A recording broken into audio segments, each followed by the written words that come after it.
Ular mening qilolmaydiganligimni o'ylaydi. Ular mening yengib chiqolmaydiganligimga ishonadi.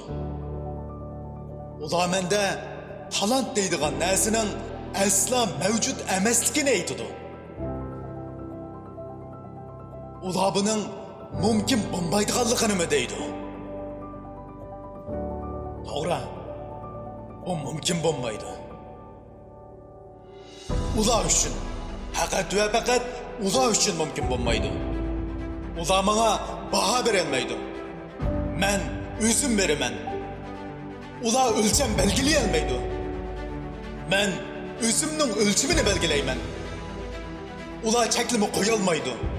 Menda cheklimi deydigan narsa yo'q. Ular mening hissiyotimni boshqara olmaydi. Qanday his qilishni o'zim belgilayman. Qanday inkosda bo'lishni, qanday javob qaytarishni o'zim belgilayman. Her ishda, her ahvolda, her raqobatda, her natijada mening kim ekanligimni o'zim belgilayman. Ular hukm qila oladi.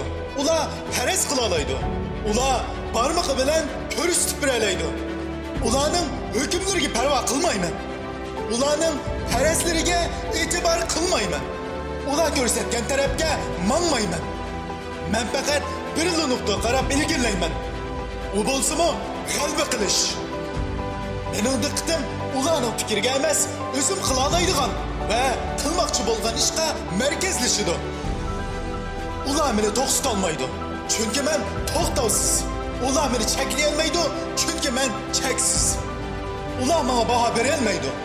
Mening kim ekanligimni o'zim belgilayman. Boshqa hech kim belgilamaydi. Ular davomli mening kaynimda qoladi. Chunki ularning diqqati menda. Mening diqqatim mening nishonimda.